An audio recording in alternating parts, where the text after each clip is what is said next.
When I grow up, I want to be a registered nurse. One day I'm going to be a computer programmer. And one day I would like to be a fireman. One day, I'm going to be a baseball player. One day I'm going to be a park district supervisor. One day I'm going to be a model of secretary. One day I will be a nurse. One day I'm going to be a carpenter. Someday I'll be rich. One day I'm going to be successful. One day I'm going to be a mother.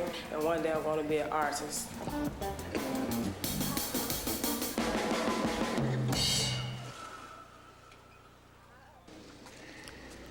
Successes are few and far between in Uptown, the North Side Chicago neighborhood where these teenagers live. Let's go down and go to the first row. Drugs and illiteracy controls their lives. They're surrounded by it every day. A great many of them, their parents are involved in it. A lot of these kids are 15, 16, 17, and for all practical purposes, their life is over. Jackie Taylor should know. She grew up in the projects and lost a brother to gang violence, but she fought her way out to become an actress and a theater producer. This is a work experience, but it's a training experience. Because you're at a point in your life where your youth is almost over. This summer, she's running an experimental program for 20 kids from the streets of Uptown. It combines theater skills and an anti-drug message with job training. When you work, take your hands out your mouth and your fingers off your face and set up.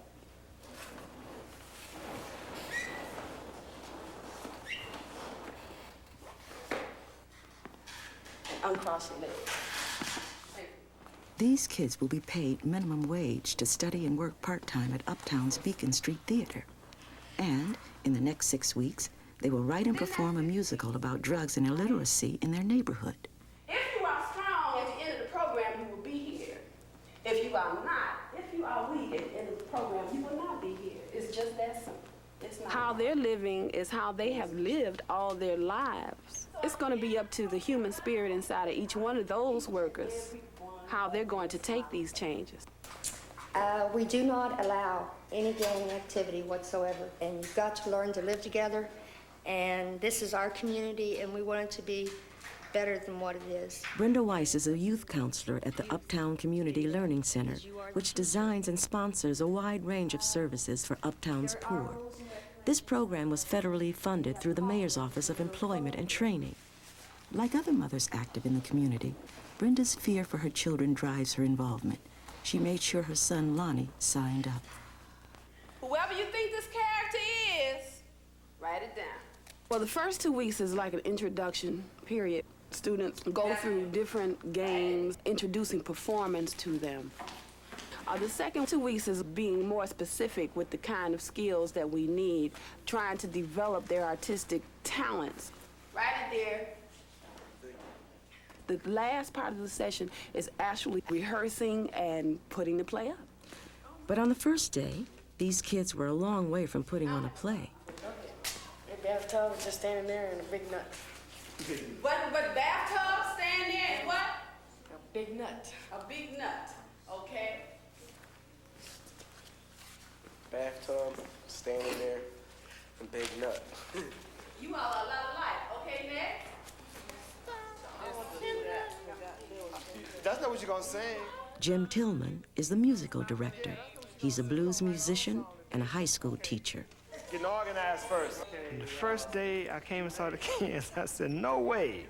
I said, no, I'd rather go fishing because the kids are hardcore. They came in and they said, this is a gig. We really don't have to do nothing. If we play it real cool, we can just mess these old people up and just get the money and go, you know. Acting is making a fool of yourself most of the time. You always bring something of yourself to it. So always, that's why we are going to be wandering around the neighborhood. Sean Griffin is a veteran stage and screen actor. His job is to teach the kids performance skills. What you experience, don't make it up. I want to know about you. So do the people, whoever's going to be watching you. So be natural, be yourselves. I know it's hard. It's very hard. I've been doing this for 20 years, and I still get nervous every time I get up in front of people. It's just, I'm nervous now. You nervous? They don't know each other. You're putting them into a situation where they have to get to know each other real fast, just like a bunch of actors sitting down getting to know each other. That's about it. You can ask. Okay, I want, lie down flat, that way. Yeah, with your head there. Just lie down. Okay, straighten out. This way. Okay, no, this way. This way. Now, I'm going to touch it, but don't worry about it. Lie down next to her. You lie down next to her and everybody. Okay, this way. We're going to all lie down. Right away, Sean tried to get this diverse group to lower their defenses. Now, we were talking about doing things that are stupid. You may think this is stupid. Fine, that's okay. You can think it. But let's do it anyway. A lot of people don't like to touch or be touched. It's a barrier that you try to break down when you have a group of people together for however length of time. Come on, get out there. We're only here for one day. Your leg hurts? That's okay. Just sit down. Sit over there with them if your leg hurts. There's a certain amount of trust you have to have in order to work well together. You want me to do it first? No! Then I will. Come on, get out there. Get out there. Get down there. Some of these kids were more than a little skeptical, like David Simmons and Natasha Hatley. We didn't like that idea because we thinking like, look, this grown man finna roll over a lot of little kids. He gotta be crazy.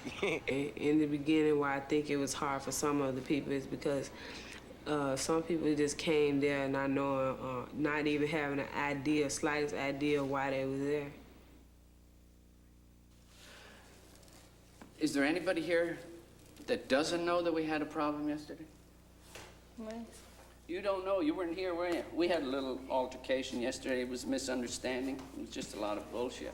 By the third day, gang and racial tensions began to surface, at one point threatening to get out of control. And we got to deal with it. We got to work together for 6 weeks. I was going to say 6 months. I don't think I could take it. Supposedly on Tuesday, there was just some gang hand signals flying around between the two different groups. From there, it escalated. One of the kids picked up a bottle.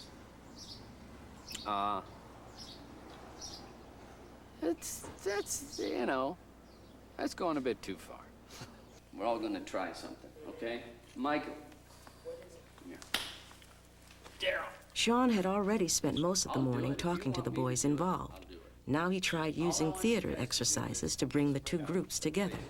You're gonna lie on the floor on your stomach and relax. Come on, Daryl, please. That's okay. I want to show you something. You want me to do it? I'll do it. Just let me do it. On your stomach. On your stomach. Come on. Sean, come here. Come here. Lonnie, come here. Man, I got a bad back. I'm still what we'll do? Tell us what we got to do.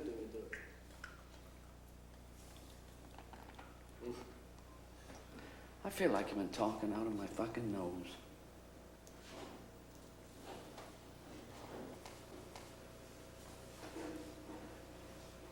What do you want us to do? What I would like you to do. This is a very... What? Something funny? No. If there's something funny you want to share with everybody, you can share with everybody. Come on down here. Just come on down here, please. What? I want you to help me. Kneel down, please. Okay? Put your hands on his back. We're going to touch him in different ways. We're going to tap him on the back, lightly. You're going to scratch his back. I mean, it feels great. There ain't nothing wrong. You're going to scratch his legs. You're going to scratch his thighs. I just want a bunch of people down here doing this. It's a relaxation exercise. It's a touching exercise. You're all going to be working together. You got to trust each other. He's got to trust you not to hurt him. You're in Uptown, man. You can get arrested for all this stuff like that. I don't see anybody in here arresting me. It's all a matter of testing the waters, which is what happened here in the past few days. They were testing me, testing Jackie, testing Jimmy. Who wants to do this? Sean kept pushing the kids and himself. Finally, he got some results. Keith White volunteered.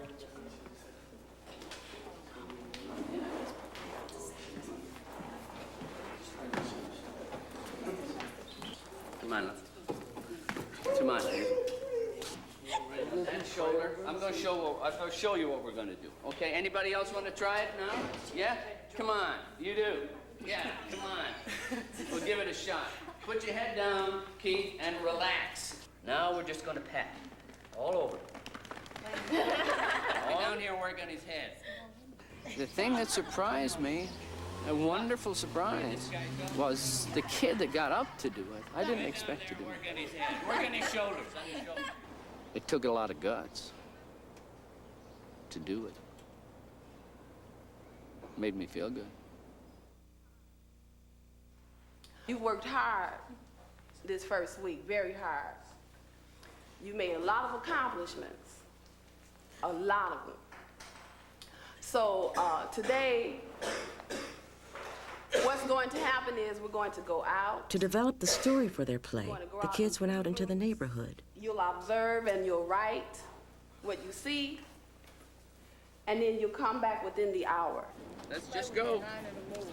Keep your eyes and your ears open. That's all I ask. You go to the store too? Ink. Could I go home and get another one? What? Their job was to write about drugs and illiteracy, and they knew where to find material. Sign it here. That's my homeboy Dan. Yeah. Homeboy. This is a CHA building. They ran out of money. Mike Brandenburg and Linda Kirachuk had been going together for a year and a half. They planned to get married and have children. He wants 6, I want 3. I ain't gonna have one until I can afford it, until I know I can give it what it wants, feed it, and clothes its back, and give it a place to live. So. That's not easy to do in Uptown. Although part of the neighborhood is middle class or better, a third of the people are poor or worse. Well, a lot of people, you know, they lost their jobs. Like a lot of these people used to work in factories and stuff, but the factories got cut, so they got cut. They can't work nowhere, so they ain't got nothing to do. This is You can't even afford, I mean, that's only one bedroom. You can't even afford to move in if you're not rich. There's no way. Well, that's the problem with the neighborhood. You know, we poor people have to have not poor, but people who don't have that kind of money got to have a place to live. Men taking it all from them. Have had a much harder role to deal with. They were expected to be the breadwinners. So that when they fail, it has been a harder fall. And the man's fall soon becomes the woman's misery.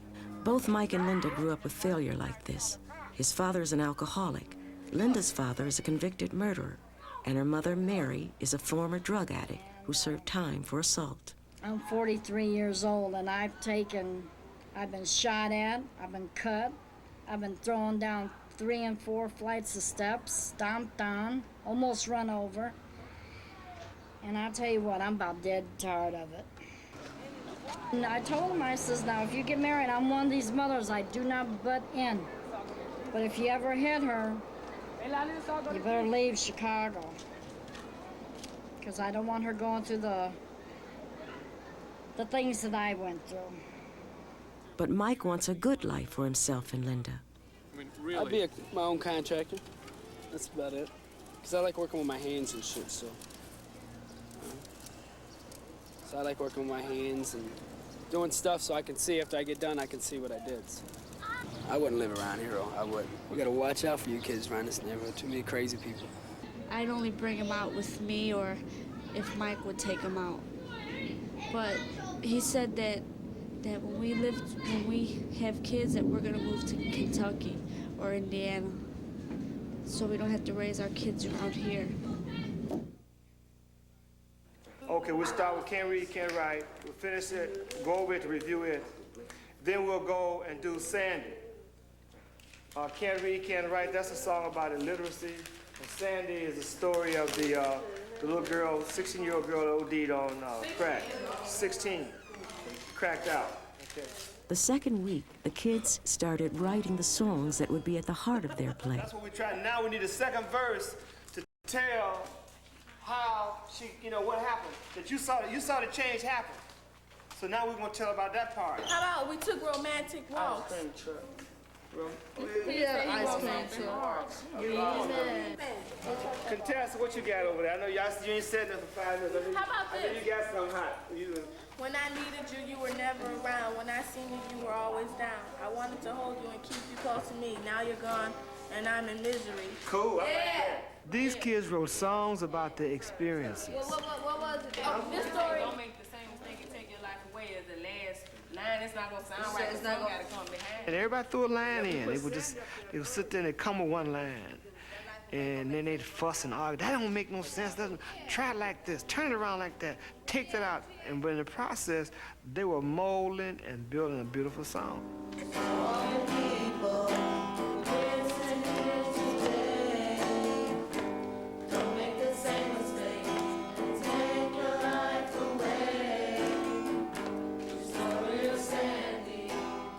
While Jim worked on the music, Sean continued to develop their performance skills. Just close your eyes. Very easy exercise, as long as you don't go back to sleep. One of his exercises involved listening, remembering, and writing. You can close your eyes, Chad. You too, Lonnie. You already have them. I think in the past 2 weeks there's been major leaps forward by most of the kids. Write down what you saw. It's in my head. No, I want you to write it down, please. I'd like you to write it down, Lonnie. It saps my energy when I have to concentrate on the one who is disruptive, who is asleep, who just doesn't want to do anything. It's in my head and I was laying down there. I'd like you to write it down, Lonnie. Everybody else is doing it. Are you leaving? Lonnie's mother was upset when he walked out. She was also sympathetic. Lonnie reads at a 3rd grade level, which is very low. He feels very bad about it. I mean, he would come home and he would say, Mom, didn't you tell them that I can't read and write? I said, yes, Lonnie, they know you can't read and write. He says, well, why do they keep pressuring me then? It's rough. Being in front of the class, they ask you to read, you tell them no, because you're afraid all them people's gonna laugh at you. It's really embarrassing, really. Lonnie is not unique. Many kids in Uptown high schools read at grade school level. But reading is only one of his problems. He's grown up in a neighborhood where drugs, gangs, and violence are part of everyday life. Lonnie's older brother was convicted of rape. His 13-year-old sister was kidnapped, sold as a prostitute, and addicted to drugs. Lonnie's background and environment just would not let him achieve. His problems go much deeper than this kind of program could ever help. Named after him, the poor. Who wants to read next? Having lost 2 children to the streets, Brenda Weiss feels Lonnie is her last hope. She runs a reading group for the kids in the theater program. They didn't. They must have. But I guess I work so hard with these kids because I feel in some way I failed Chrissy and I failed Johnny. And if I can do something to keep another kid from going the same path that they went down, it makes me feel a lot better. And the worst thing, oh God, that I think would happen to Lonnie is him getting involved in drugs or getting hurt. Those are fears that I live with every single day. And I believe I know with all my heart that if something was to happen to Lonnie, or if somebody would get him started on drugs, I would kill him. Tony's not going to be with us any longer, and neither is Lonnie, okay? And I think we owe you an explanation as to why. By the end of the second week, it was clear that some of the kids wouldn't make it. I feel bad about it. I feel bad about losing them, but they had the opportunities for the past 2 weeks to try, and I felt they really didn't care. Names all the way around. Shout them to the center. Contessa. Linda. Terry. Gladys. Ken. Trey. Sean. David. Brenda. Miss Taylor. That's not good enough, ladies and gentlemen. Some days it seemed like none of these kids wanted to work. You have two choices. You don't understand. I keep telling you, you have two choices. One is weak and one is strong. But to some of these teens, life doesn't seem that simple. My name is Terry. I'm here to say I feel crazy today. Terry Reynolds is an 18-year-old dropout. Her schedule includes a baby, a job at a gas station, taking care of her mom's 5-year-old daughter, Shanna, and working at the theater. Get up at 6:30, get ready, go there, leave there about 1, come home, do whatever, you know, hang around with the baby, whatever, and then go to work at 8, come home at 12 and go to sleep. Before Sherry was born, I was drinking a lot. I had her when I was 16. Most of Terry's girlfriends got pregnant about the same time. Some just leave them with their mom, have them and leave them with their mom. They still run around and stuff. And every time when you see, where's your baby? With my mom, with my mom. Well, she was on with her boyfriend. He got out of jail. He was in jail the whole time she was pregnant. Eventually started hitting Terry because he sees his dad do it and he thinks it's perfectly all right to do. All right, Terry hasn't been raised like an angel. She saw me hurt. She saw we had to go to the battered women's shelter to get away from Shanna's father. She has seen this stuff. Sandy Reynolds has watched her daughter repeat many of her own mistakes. I was doomed to get pregnant. I did nothing else but hang on the corner with these girls, you know. My parents were both alcoholics, so I never saw a parent that said you should go to school, you know, so I never experienced it. I tried not to pass that down, you know, I tried it. Although I said Terry would never drop out of school, she did. Sandy is determined to change her life and Terry's. It's not easy, it's really not, you know. Because first you got to get yourself out of the trap before you can get the kids out. After years of struggling in Uptown, both mothers decided the best chance for their daughters was to move out of the neighborhood. That's why I'm glad we moved. She's not gonna be raised over there. And she's gonna go to school. And I'm gonna make sure she goes to school. I already got all that planned out for her. Who's gonna be Miss Thomas? Terry. Terry? All right. After only a couple of weeks' work, the kids' script was starting to come together. Been a lot of progress. We've got 2 songs finished already and half of a play thing. Is everybody ready? Does everybody have the homework? Do you have your homework, young man? Yes, ma'am, I do. They developed scenes through improvisation. You get on his nerves. You get on his nerves. Well, is it finished? I missed one problem because I didn't understand. Why didn't you understand it? Didn't you listen to me yesterday? Yes, I did. Would you sit up straight up when you're talking to me, please? Terry played a high school English teacher, and David Simmons played her student. No, don't interrupt me when I'm talking to you. His name is Jermaine Fields, and he's illiterate. In his English class, he gets kicked out of there because he couldn't understand the assignment. What? You missed something. I did my homework. No, don't forget it. I ain't gotta take it from you or nobody in here. Bye. Quit. Goodbye. And he has problems with his teachers, with his mother, because his mother is like a drunk. Only thing she don't work. Only thing she do is beat him and drink. That's like her hobbies. What should I do until then?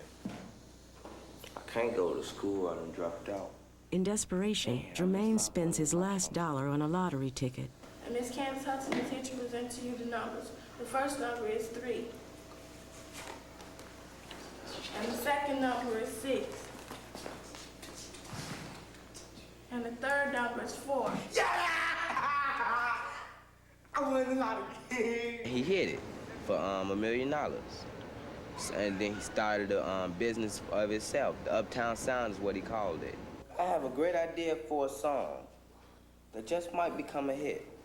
Could you write it down for me? Uptown Sounds is a rock and roll recording studio. Can't read, can't write. What you gonna do with your life? Got no job, got no money. Got no job. You got 3 kids and a wife. You got 3 kids and a wife.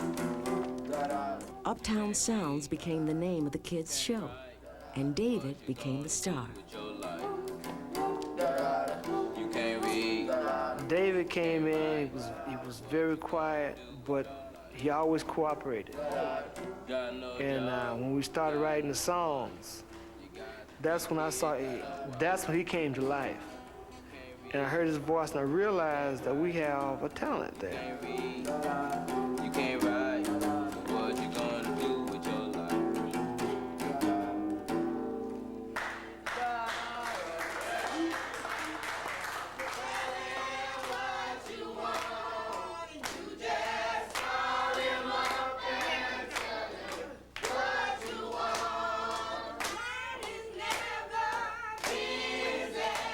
David learned to sing at his grandmother's church meetings.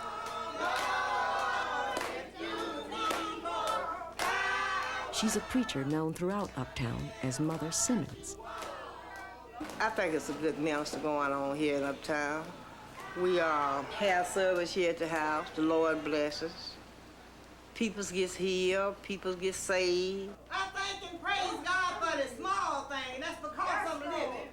Like here not long ago, we was having prayer here, noonday prayer, for healing in Uptown, for healing of drugs.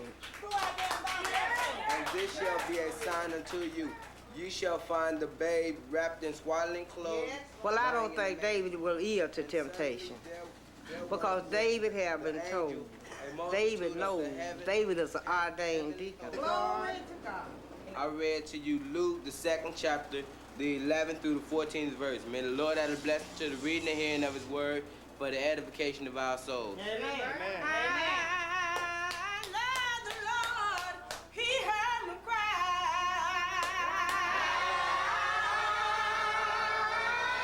This religious community is a powerful force in David's life. In addition to spiritual guidance, it gives him security, a means of self-expression, and it keeps him under his grandmother's watchful eye. She has services in her home 7 days a week. Somebody out there said, well, I know something will help you. And David attends most of them. They're going to start you on cigarettes, reefer. Yeah. If your parents already... David just obedient. I never had to hook him. But if I had to, I would. I'm probably the only 15-year-old that I know that can't go on the back porch, can't go outside, and got to be in the house before 7. And then I went over to my window, and while looking through the shade, only thing I really can do is look out the window, because I can't go on the back porch like my mother say, and I can't go outside. You know the sun was bright and shining. If it wasn't none of the problems that's going on now, I won't be feeling isolated and having to stay in the house all the time. It makes me mad a lot. Singing a song. I don't know what he was singing, but pretty soon he was on his way. Who can say it wasn't me? But young people in places like Uptown really do need some protection. Especially the age group that we're dealing with 13, 14, 15-year-old kids. And that is the age that you most lose young teenagers because of all the vice and corruption and temptation that's before them. Okay, this is a rap scene. Making the numbers from 13 to 14. That's one of the hardest, giant step, I call it. It's the step when a kid goes from elementary school to high school. Keith White is one of those 13-year-olds. Even in junior high, he's already had some trouble in school. A lot of things started changing. I started doing real bad in school. Because I used to just go outside carefree and whenever I wanted to, just go outside, do whatever I wanted to. Keith is kind of unhappy because of his mother. Keith's friend Tasha saw through his carefree attitude. I guess he cared a lot about her, and she had a problem. And over the summer, I was the only one that, he would really talk to out of everybody in the group about his mother. She's in hospital for doing drugs. She's in there for drug rehabilitation. I said, well, who you staying at home with? He said, I'm staying at home by myself. You know, he really seemed sad. She just sleep all the time. When she did those drugs, she'll never wake up. She always sleep all day. And just start doing bad. I didn't dress like I usually do. Just go to school wearing just anything. In Uptown Sounds, Keith is part of a rap group, Oreo Crew, that is signed by Jermaine's recording company. Keith wrote the raps. I write all raps that just right off the top of my head. They go. Like a cash register. It's right. Check it out, homeboy. I got cracking weed. I got a little cane, got everything you need. So won't you Keith's rap is about a dealer tempting a little boy with drugs. to release your fear. So relax your body and chill with me. Cause I'm the dope man, baby, kill all MCs. Yo, dope man, you think you're tough. But me, myself, I don't like the stuff. You know, I stay away, I'm off the wall. I just hit the bush and play basketball. You must be crazy, you must be bugging if you think that I'm gonna ever start drugging. This story is played out often in Uptown. But a lot of kids don't say no. With boys, you know, they led into being a member of the gangs, and then they started using drugs, and then they just changed. They became more violent than they were before. Like at the end of the school year, someone got killed no more than a block away from my house. Shot in the face 3 times. This stuff can go on 24 hours a day. All 4 o'clock in the morning, they'll never go to sleep. I know because they wake me up in the middle of the night, and I just sit up and I look out the window and look at them. This is like the halfway point we talked about this morning. Okay. What we're doing now, up to this point, is just getting some basic fundamental togetherness down. Because when you move into this next level of putting a production together, you become a company then. No longer are you just individual people. You become a company. So that means that everything that happens is all for the betterment of the whole company. All right, where is Benny? You up. Benny's first. For the beginning of their show, each kid wrote a short monologue introducing him or herself to the audience. Listen, when you come down to do your monologue or to do your skit, listen. When you come here, from that point you step onto the stage, you are on stage. So when you step down here, you go into character then, not like, oh yeah, well. Being a character when you come down, that means you have to think before you get here. Am I clear? Are you understand what I'm saying? But this one is ourselves anyway, so we can act ourselves, right? Act yourself. But I've never seen anyone act themselves. Just do the regular things they do. No, that's not really yourself. That is a character that you develop so that people can't see yourself. Hello, what did you just say? I don't understand that. What are you talking about? What I'm saying is that when you come, there are characters that people develop so that they can disguise who they really are. Okay? Like this is a character. This hat here, that's a character. Okay? That's a character. Develops a character. Okay? Now, this is who I am. Okay, put the hat back. You understand what I'm saying? There are characters that we develop to disguise who we are, because oftentimes we do not want other people to really see who we are because we're afraid if they know who we are, they'll hurt us. That's a defense mechanism. Do you understand where I'm coming from? Jim Tillman has 5 kids of his own and has worked with teenagers for more than 20 years.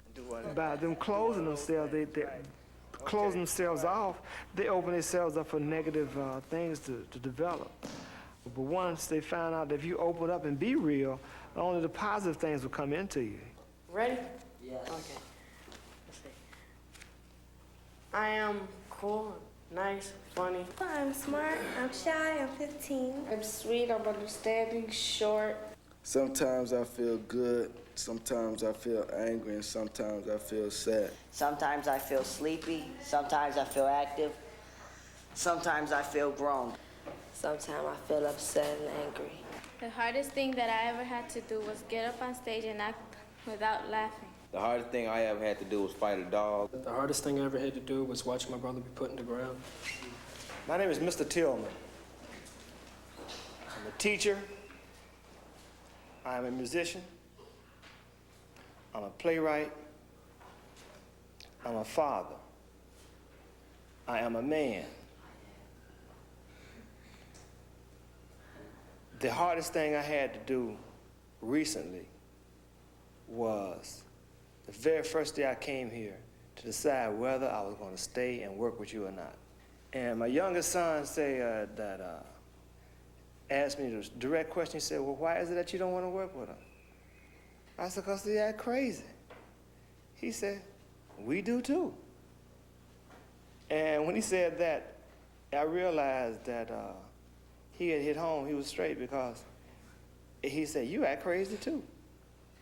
And that's a fact, because everyone is different, and everyone has their own way of doing different things. One thing that I like about you now is that I have watched you grow, not only to respect each other, but to respect yourselves. Slowly but surely, each one of you have started to trust someone enough so that your inner self can be seen. That person that you're hiding, that inner person, is the one that's the most positive, and is the one that will guide and lead you through your entire life. The negative aspect that you have will be the one that will shorten your life, because it doesn't really care. These teenagers know what Jim Tillman is talking about. They wrote about the negative side in their song, Sandy, My Dear.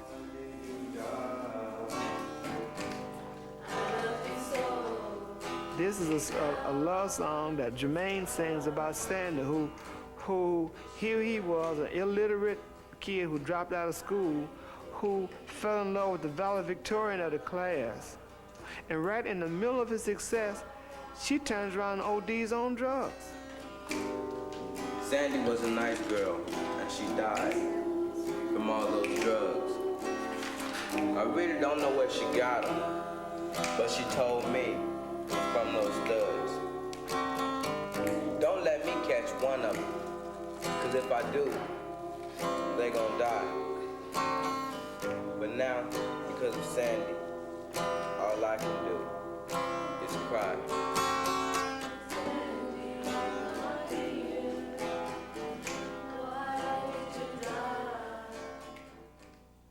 We got some good scenes written yesterday, so we have 2 weeks to go in which we will work on these scenes and on the music and put it all together, and it's coming along real well. In the 5th week, they started rehearsing from their written script. All right, here we go. The Sugar Babies are a 50s-style girls group that auditions at Jermaine's studio. Okay, everybody. They're here to say,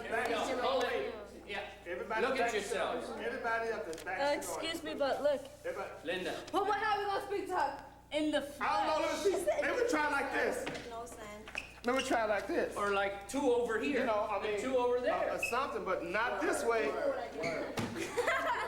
I look at the kids when they talk to the adult like that, and I say, why did you say to the adult like that? Because they're older than you. You have to respect them, And they say, you didn't know anything, just shut your mouth and say that. Like a lot of the others, Thuy Nguyen was just trying to make some extra money when she enrolled in the program.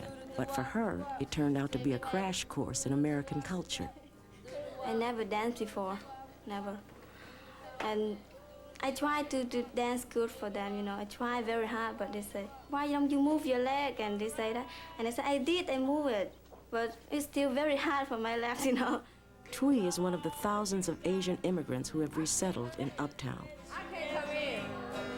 Just keep going. I can't come in on that part. The disorder American kids can find normal is bewildering to her. Let me see what you can do, let me see what you can do and say the word. Wait, everybody. You want to work on this? Shut up, Billy. Let's see you do better. You don't want to work? You can't sing yourself. In the beginning of trying to teach Tweet how to dance, I always heard her say, I can't do it, I can't do it. I said, won't you quit saying you can't do it? You know, she never tried, really. Wait, don't let it go. Just keep Tweet, come over here, please. Tweet, come here. I want to quit it. Not that time I want to quit because I don't think I do good on the job like that. And Mr. Griffin, he said, okay, you have to try. Later on, you feel better. And so I try, and I go home every night, practice my dance. And my mom, when she slept over here, said, what are you doing, Tweet? It's too late now. We have to go to bed right now, and you go to work tomorrow at 9 o'clock. In Vietnam, we live in a kind of small village. I help my mom to cook and to do the house, clean the house, and my mom go to work every day. Thuy arrived here 3 years ago with her mother and brother. They now run a small tailor shop on Wilson Avenue, the main street of Uptown. When my mom, she came home and she saw me the paper, that's the government proof for us to go to American. Wow, when I knew it, I was so crying, and it's very happy for me when I knew it. Adjusting to life in Uptown has been difficult for Thuy's family. Mrs. Nguyen struggles with her English. Even with help from public aid, they barely scrape by. It's sometimes too hard for her because some black guy, they came in and they say, give all your money. I need your money, they say that. And my mom, she took the basketball bat. She hold like this. She said, get away from my store. I don't have any money. I'm so broke. I'm poor. I work here to earn a little bit money. In Vietnam, our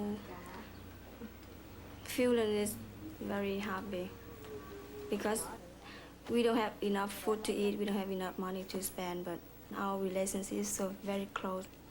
Here in the program, you have to be friendly and smile and laugh and talk to them, kind of friendly. But inside, I don't feel friendly because sometimes they make me mad. Sometimes they pick on me. That's why I don't feel friendly. I should see no movement. Put your hands down to your side so you're ready to start. 5, 6, 5, 6, 7, and 1. Rehearsal started, and they were all up and dancing. Well, almost all. On this day, Terry and Keith were missing. Mike had taken a better-paying job as a roofer. But for everyone else, the intensity increased. In a few days, they had to face an audience. As I told them, I'm not telling you these things to make you look bad. These things are going to make you look good. And you have to trust me. Reach your audience. Hi. Hi. How you doing? As the play started coming together, the kids started falling apart. Stress was starting to show on everybody.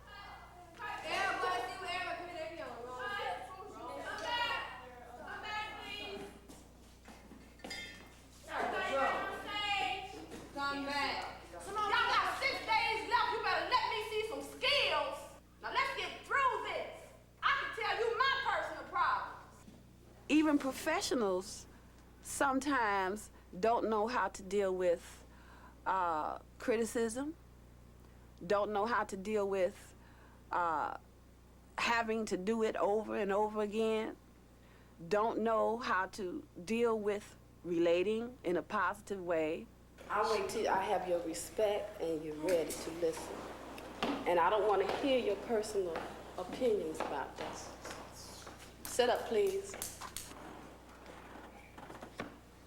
Stop picking your fingers.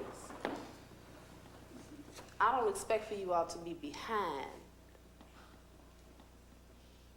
I expect for you to be ahead. Y'all done slipped behind, especially your level of disrespect.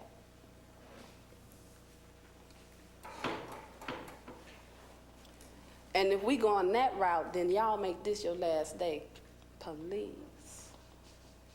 I know a lot of these kids in their schools have been told what can't do, what they're not, how bad they are, that they're problems. And I think they're just responding in a very natural way in terms of how they have developed. So we need an Officer Mike or an Officer Michelle. No, I'm what's my name? Natasha, you don't want to do it. No. Will you do it for me? What is the deal? You're supposed to be one of the thugs. Well, he doesn't know if it's No. gonna be her doing it. Fine, then you'll do it, Patrice. Wait a minute. I'm telling you, Everything has changed. Hold it. Nothing has changed.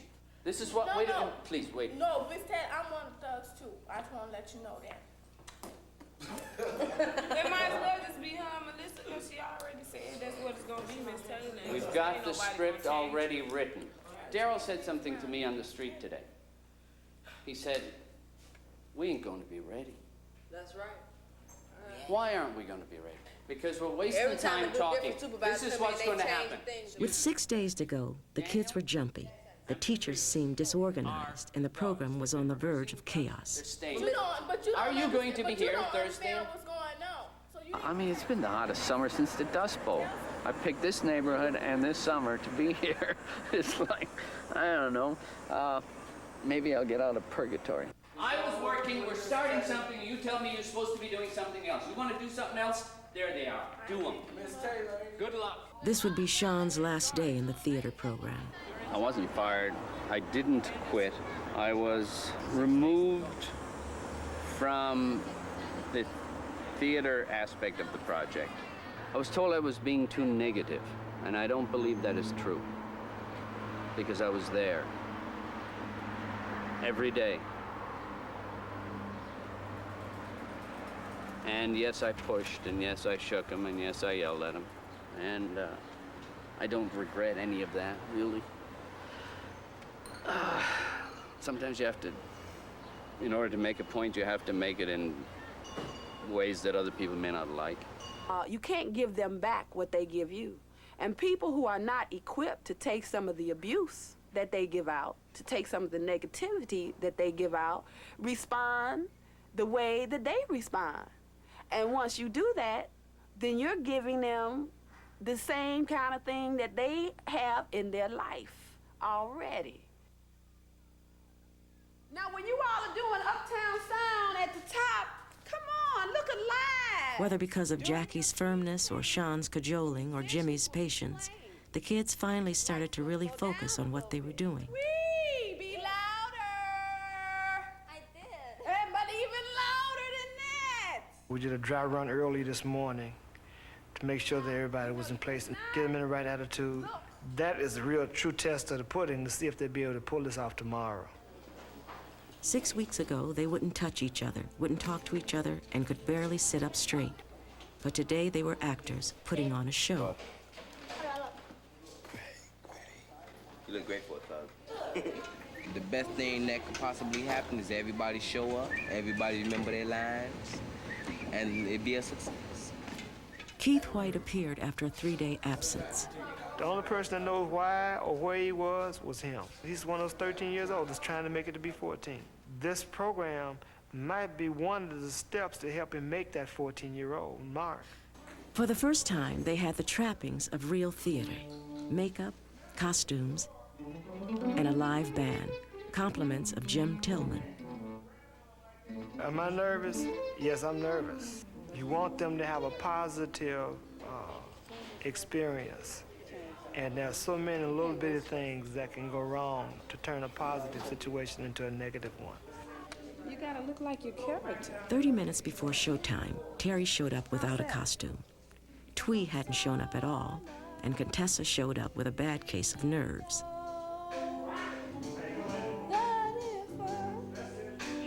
But they're gonna be nervous, they're gonna be scared every time they get ready to do a show. That's just natural. This is gonna test their strength and how much they've grown over these 6 weeks. Tweez here. 5 minutes before curtain, the cast assembled for final notes backstage. They're all actors now. What they're doing, appearing in front of their parents and their peers, the kids that they're going to be on the streets with every day, that's the difficult part. That's the toughest audience they'll ever appear in front of. We're all one unit. We come together here real strong, and Lance says, this is a big family show. Keep your positive energy going. Everybody speak loud and pull together the team, all right? I'm gonna say one, you keep passing it around. 1, 2, 1. 1. 1. 1. 1. 1. 1. 1. All on 1? 1.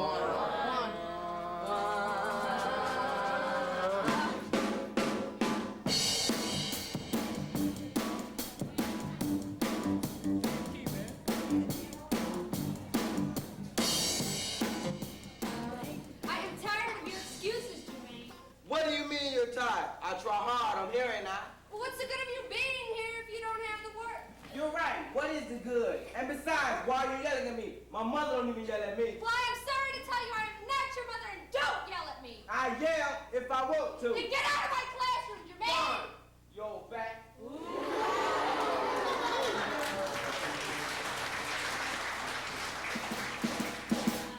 You can't read, can't write, so what you gonna do with your life? You can't read, you can't write, so what you gonna do with your life? Got no job, got no money, you got 3 kids and a wife. Didn't wanna try, you didn't wanna learn, because you really didn't feel the need. I think it's very important here in this community that they can do something, but they got to work at it. And they'll be yelled at, and they'll be picked up, and they'll be just shaken up and down, but that they can accomplish something.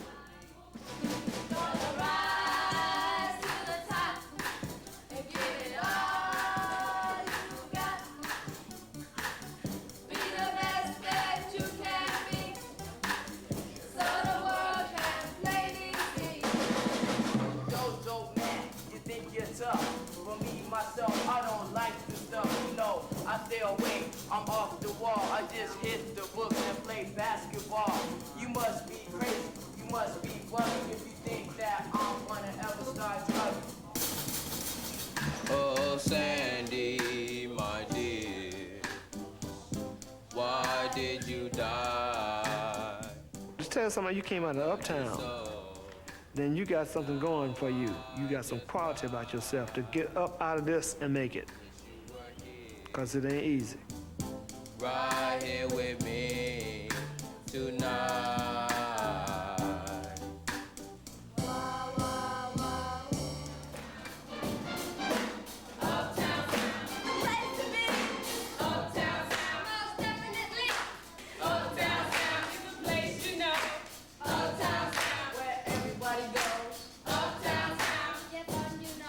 Yeah, I'm glad I stuck with the kids. They taught me a lot.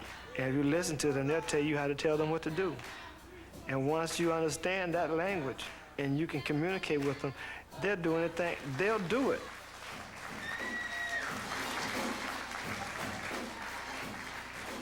They remember this for the rest of their lives. When you stand in front of someone and they applaud you, there's nothing like that experience. The feeling of, I am somebody. I deserve this. I'm great.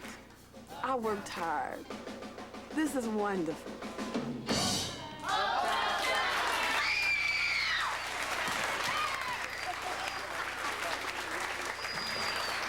Thank you, ladies and gentlemen. Uptown Sounds was a success. But for these kids, in this neighborhood, is one success enough?